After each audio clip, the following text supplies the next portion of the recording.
Science కనిపెట్టలేని puri Jagannadh ఆలయ రహస్యాలు. మన భారతదేశంలో పురాణ కాలం నుంచి ప్రసిద్ధి చెందిన పట్టణాలలో పూరి పట్టణం ఒకటి. ఒరిస్సా రాజధాని భువనేశ్వర్కు 60 కిలోమీటర్ల దూరంలో ఉంది. ఈ పట్టణాన్ని పూర్వం పురుషోత్తమ క్షేత్రం అని, శ్రీక్షేత్రం అని పిలిచేవారు. ఈ పట్టణంలో విష్ణువు జగన్నాథుని పేరిట పూజలు అందుకుంటున్నాడు.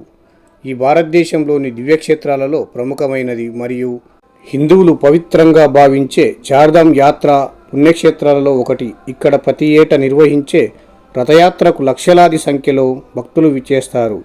శ్రీ మహావిష్ణువు కలలో కనిపించి ఆదేశించిన ప్రకారం ఇంద్రద్యుమ్ను మహారాజు ఈ ఆలయాన్ని నిర్మించినట్లు పురాణ కథనం. సైన్సు కూడా అంతుచిక్కని రహస్యాలతో ఈ ఆలయం ముడిపడి ఉన్నట్లు చెబుతారు. ఇంతకీ ఈ ఆలయ రహస్యాలు ఏమిటో ఈ వీడియోలో తెలుసుకుందాం. ఇక మొదటిది, ఆలయంపై జెండా. పూరి జగన్నాథ్ ఆలయంపై ఎప్పుడూ హిందూ మత చిహ్నాలతో కూడిన జెండాలు కనిపిస్తాయి. ఇందులో ఆశ్చర్యం ఏముంది అనుకోకండి, అసలు రహస్యం ఇక్కడే ఉంది. ఈ జెండాలు గాలి వీచే దిశలో కాకుండా వ్యతిరేక దిశలో రెపరెపలాడుతూ ఉంటాయి. దీని వెనుక రహస్యం శాస్త్రవేత్తలు కూడా కనిపెట్టలేకపోయారు. ఇక రెండవది, సుదర్శన చక్రం. 20 అడుగుల ఎత్తు, టన్ను బరువు గల సుదర్శన చక్రాన్ని పూరి జగన్నాథ్ ఆలయం పైభాగాన ఏర్పాటు చేశారు.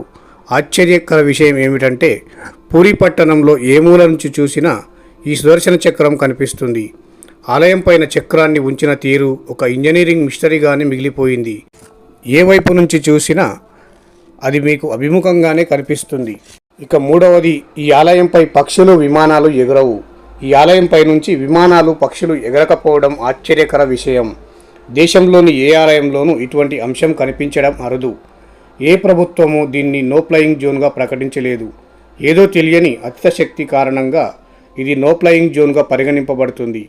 దీనికి ఇప్పటికీ శాస్త్రీయ వివరణ లేకపోవడంతో రహస్యంగానే మిగిలిపోయింది. ఇక నాలుగవది, సింహద్వార రహస్యం. జగన్నాథ్ ఆలయానికి 4 ద్వారాలు ఉంటాయి. వీటిలో సింహద్వారం ఆలయ ప్రవేశానికి ప్రధాన మార్గం. ఈ ద్వారం గుండా ఆలయంలో ప్రవేశించినప్పుడు శబ్ద తరంగాలు స్పష్టంగా వినవచ్చు. ద్వారం నుంచి కాస్త వెనక్కి నడిచి బయటకు వస్తే ఆ శబ్దం వినిపించదు. ఇది భక్తులకు ఓ అద్భుతంలా అనిపిస్తుంది. ఇక 5వ రహస్యం, సముద్ర రహస్యం. సాధారణంగా సముద్ర తీరంలో ఉదయం పూట గాలి సముద్రం నుంచి భూమి వైపు, సాయంత్రం వేళ భూమి నుంచి సముద్రం వైపు వెళ్తుంది. కానీ పూరి సముద్ర తీరంలో మాత్రం దీనికి పూర్తిగా వ్యతిరేక దిశలో జరగడం విశేషం. ఇది సైన్సు కూడా అంతుచిక్కని మిస్టరీగానే మిగిలిపోయింది. 45 అడుగుల ఎత్తుగల ఈ ఆలయం పైకి ప్రతిరోజు ఓ పూజారి ఎక్కి జెండాను క్రమం తప్పకుండా మారుస్తుంటాడు. ఈ ఆచారం దాదాపు 1800 ఏళ్ల నుంచి జరుగుతుంది. ఇది ఒక్కరోజు తప్పినా అప్పటి నుంచి 18 ఏళ్ల వరకు ఆలయం మూతపడుతుందని నమ్ముతారు.